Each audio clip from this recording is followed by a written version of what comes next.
Two babies, same bedtime routine down to the minute. Same crib, same lullaby, same lights out. Years later, one sleeps through the night without a sound. The other wakes every few hours, still at age 4. The parents did almost everything the same. Almost. The difference wasn't the routine. It was 6 small habits happening in the 30 minutes before lights out, habits that feel harmless, even loving, but that quietly work against a baby's deep sleep architecture. Sleep researchers call the repeated pattern before bed the sleep onset association, what a baby learns to expect and depend on in order to fall asleep. Stay until number 3, because it's the one almost every well-meaning parent gets backwards. Picture this. It's 7:40 p.m., the room is dim, and you're rocking your baby until their eyes flutter shut, then laying them down, already asleep. It feels peaceful. But Dr. Jody Mendel's sleep research has tracked infants who fall fully asleep in a caregiver's arms versus those laid down, drowsy but awake, and the pattern is consistent. Babies who learn to associate sleep with motion or touch wake more often overnight because every natural sleep cycle transition triggers a search for that same condition. This isn't about being perfect, and it doesn't mean every rock-to-sleep night is doing harm. One soothing evening doesn't undo anything. It's the nightly pattern that matters. Habit 2 lives in the hour before that. Picture the TV humming in the background while you make dinner, baby propped in a bouncer nearby.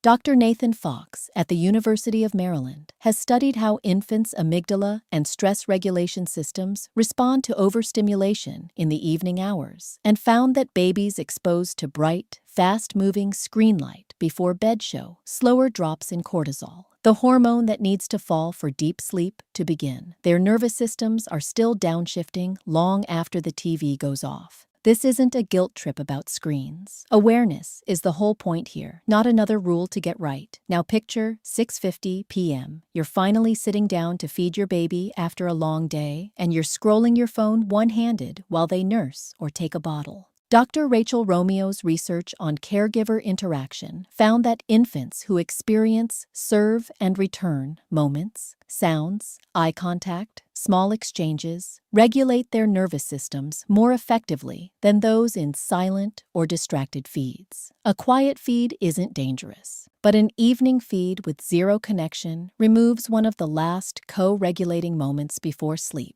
And co-regulation is what teaches a baby's body how to power down. Babies don't need flawless attention around the clock. They need it in a few key windows, and this is one of them. Habit 4 is the temperature swing nobody thinks about. Cranking the heat because you're worried about baby being cold, then layering a heavy sleeper on top. Dr. Beatrice Beebe's work on infant physiological regulation points to something simple. Babies fall into deep sleep faster and stay there longer when their core temperature can drop slightly, the same shift adult bodies rely on. An overheated room keeps that drop from happening. This isn't about buying a thermometer and obsessing over the number. It's one variable, not a verdict on your parenting.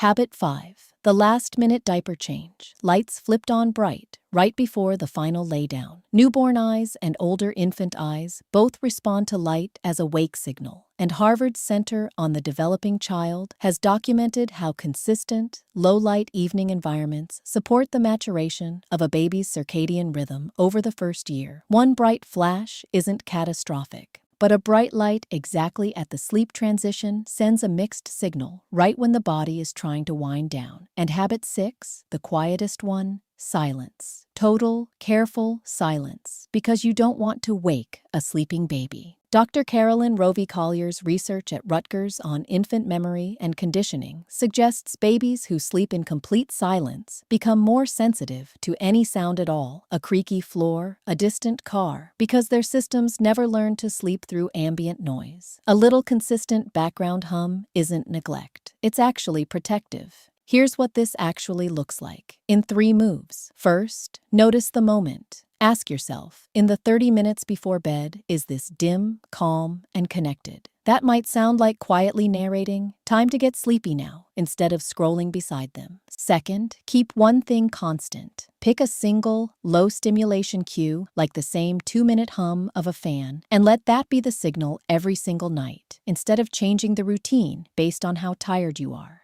Third, lay down drowsy, not asleep. That's the line. You're safe, I'm right here, said softly, as you place them in the crib still slightly awake, not fully out. A milestone tracking app cannot notice that your baby's eyes are heavy but not shut, and adjust its lullaby playlist accordingly. A white noise subscription cannot feel the temperature of the room against your own skin and know it's a degree too warm. Only a present parent standing in that room can read all 6 of these signals at once and adjust in real time. That's not something you can purchase your way into. Go back to those 2 babies. Same crib, same lullaby, same lights out. But one mother, most nights, stood in the doorway an extra 30 seconds, just watching, just adjusting the little things. That's it. That's the whole difference. Not a better baby, not more money, just 30 seconds of noticing. You are not waiting for some big parenting moment to prove yourself. You are already mattering, right now, in the ordinary dimness of a Tuesday bedtime, in the sound of your own voice saying it's okay to sleep. If this changed how you see your baby's nights, consider subscribing. We post new videos on baby development every week. And if this helped, a like goes a long way. See you in the next one. This channel is for educational purposes only and is not a substitute for professional medical or psychological advice. Always consult a qualified professional regarding your child's development.